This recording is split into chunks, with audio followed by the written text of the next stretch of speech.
بسم اللہ الرحمن الرحیم۔ السلام علیکم اسٹوڈنٹس۔ آج ہم اسلامیات کا باب نمبر چہارم اخلاق و آداب اور سبق نمبر اس کا 1 ہے، سخاوت کی فضیلت اور بخل کی مذمت۔ سب سے پہلے اس کا تعارف ہم دیکھتے ہیں۔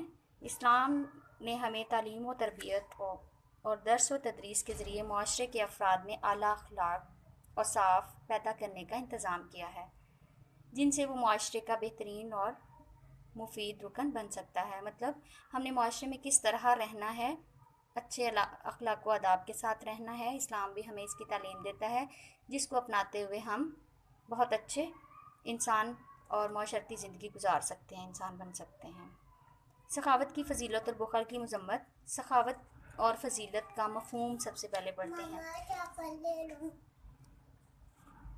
اللہ تعالیٰ کی خوشنودی حاصل کرنے کے لیے اس کے دیے ہوئے مال کو اس کے بندوں پر خرچ کرنا سخاوت کہلاتا ہے۔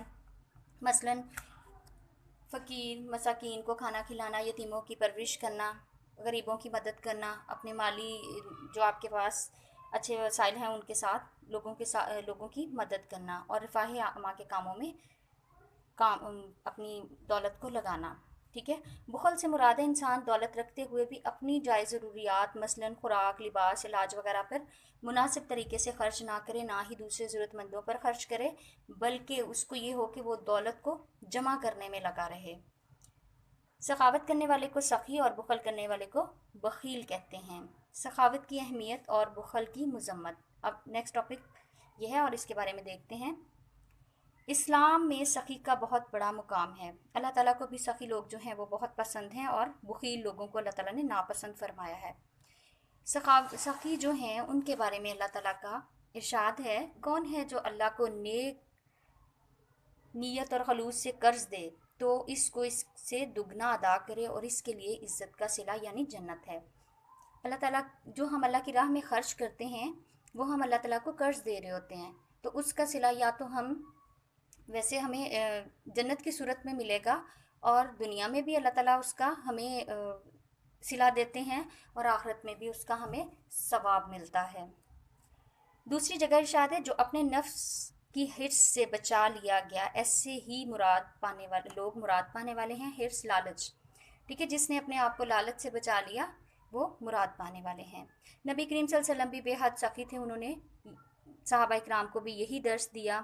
آپ کی زندگی کی بے شمار مثالیں ہیں جو آپ نے سخاوت میں جن سے ہمیں سخاوت کا درس ملتا ہے۔ صحابہ اکرام بھی نبی پاک صلی اللہ علیہ وسلم کو دیکھتے ہوئے ہمیشہ غریبوں، یتیموں، مسکینوں کو کھانا کھلاتے، اپنی دولت ان پر خرچ کرتے، ان کے پاس کبھی کوئی سائل آ جاتا تو ان کو کبھی خالی ہاتھ نہ جانے دیتے۔ اور جو لوگ جمع کرتے ہیں دولت، ان کے لیے سخت عذاب ہے۔ جو دولت جمع کرتے رہتے ہیں، گن گن کے رکھتے رہتے ہیں، نہ خود پہ خرچ کرتے ہیں نہ لوگوں پہ خرچ کرتے ہیں، تو سانپ بن کے اپنی دولت پہ بیٹھ جاتے ہیں، ان کے لیے سخت عذاب ہے۔ اللہ تعالیٰ کا ارشاد ہے ان لوگوں کے لیے جو مال کو جمع کرتا ہے اور اسے گن گن کر رکھتا ہے، اور خیال کرتا ہے کہ اس کا مال ہمیشہ کی زندگی کا موجب ہوگا، ہرگز نہیں، وہ ضرور جہنم میں ڈالا جائے گا۔ تب اس کو جمع کرتا رہتا ہے، ایک تو جمع کرنے سے اس کا فائدہ کوئی نہیں ہے، جمع کر کے رکھتے رہنا، اور جتنا ہم خرچ کریں گے اللہ تعالیٰ اس کے بدلے میں زیادہ دیتا ہے، تو ہمیں اس کے لیے زیادہ سے زیادہ خرچ کرنا چاہیے مال کو۔ اسلامی تعلیمات بھی ہمیں یہی سکھاتی ہیں کہ اگر اللہ تعالیٰ مال و دولت سے محروم کر دے تو قناعت کی زندگی اختیار کرنی چاہیے، اگر مال و دولت سے نواز دے تو سخاوت سے زندگی گزارنی چاہیے۔ آپ صلی اللہ علیہ وسلم کا ارشاد ہے، صرف 2 آدمیوں کے ساتھ رشک کرنا چاہیے، ایک وہ جس کو اللہ تعالیٰ نے مال دیا اور وہ اسے صحیح جگہوں پر خرچ کرتا ہے، اور دوسرا وہ جسے اللہ تعالیٰ نے علم و حکمت سے نوازا اور اس کے مطابق فیصلہ کرتا ہے اور تعلیم دیتا ہے۔ حضور اکرم صلی اللہ علیہ وسلم کا ذاتی عمل اور آپ کا اسوہ بھی ہمیں یہی بتاتا ہے کہ ہمیشہ آپ صلی اللہ علیہ وسلم نے ہمیشہ اللہ تعالیٰ کی راہ میں خرچ کرنے میں پہل کی۔ آپ کے دروازے پر کوئی سائل آتا تو کبھی خالی ہاتھ نہ جاتا۔ اسی طرح ایک بار حضرت عائشہ رضی اللہ تعالیٰ عنہا فرماتی ہیں کہ ایک دفعہ ایک بکری ذبح کی گئی اور اس کا سارا گوشت اللہ کی راہ میں تقسیم کر دیا گیا۔ آپ صلی اللہ علیہ وسلم جب تشریف لائے تو دریافت فرمایا کہ کچھ باقی بھی بچا ہے۔ حضرت عائشہ کہتی ہیں کہ میں نے کہا دستی بچی ہے، آپ نے فرمایا، آپ صلی اللہ علیہ وسلم نے فرمایا اس دستی کے علاوہ جو اللہ کی راہ میں تقسیم کیا گیا ہے در حقیقت باقی اور کام آنے والا وہی ہے۔ مطلب جو اللہ کی راہ میں خرچ کر دیا گیا ہے اصل میں بچا وہ ہے جو آپ نے اپنے پاس رکھا ہے، اس کی نسبت جو آپ نے اللہ کی راہ میں خرچ کیا ہے آپ کے پاس وہ بچ گیا، مطلب اس کا اجر ملے گا۔ نبی کریم صحابہ کرام رضی اللہ تعالیٰ عنہ سخاوت میں بڑھ چڑھ کر حصہ لیا کرتے تھے۔ غزوہ تبوک کے موقع پر حضرت ابو بکر صدیق نے اپنے گھر کا سارا سامان اور حضرت عمر فاروق رضی اللہ تعالیٰ عنہ کا اپنے گھر کا آدھا سامان اللہ کی راہ میں دے دیا۔ صحابہ کرام کی سخاوت کی بے شمار مثالیں ملتی ہیں۔ حضرت عثمان رضی اللہ تعالیٰ عنہ کو بھی سخاوت کی وجہ سے ہی غنی کا لقب ملا تھا۔ سخاوت کے معاشرتی فوائد، مطلب ہمارے معاشرے میں اس سے کیا فائدہ ہوگا، لوگوں کو کیا فائدہ ہوگا۔ ایک تو سب سے پہلے ہم اپنے آپ کو ٹھیک رکھ سکیں گے، ہمیں ہماری جو دولت کی ہوس ہے وہ ہمارے اندر سے ختم ہو جائے گی، قلبی طہارت اور پاکیزگی اور برکت حاصل ہوتی ہے، ہمارے مال میں برکت ہوتی ہے۔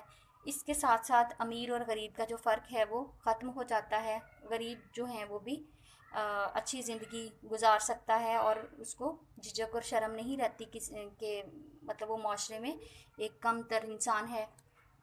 ہمیں بھی چاہیے کہ ہم اس سے کیا ہمیں سبق ملتا ہے کہ ہمیں بھی چاہیے کہ ہم جتنا ہمارے پاس اللہ تعالیٰ نے جو ہمیں رزق دیا ہے اس میں سے زیادہ اپنی ضرورت سے جو بڑھ جاتا ہے اس کو خرچ کریں، اپنے اوپر خرچ کریں، لوگوں پر خرچ کریں، یتیموں مسکینوں کا خاص خیال رکھیں۔ معاشرے میں جو کوئی آفت پڑ جاتی ہے، کوئی مسئلہ ہو جاتا ہے تو اس کے لیے اپنے مال کو پیش کریں، ٹھیک ہے، فضول اور بیجا خرچ نہ کریں، بخل سے کام نہ لیں، میانہ روی اختیار کریں، اور یہی ہمارا معاشرہ ہے۔ اگر ہم اعتدال اور میانہ روی کے سنہری اصول کو اختیار کر لیں تو ہمارا معاشرہ بے شمار برائیوں اور مشکلات سے نجات حاصل کر سکتا ہے۔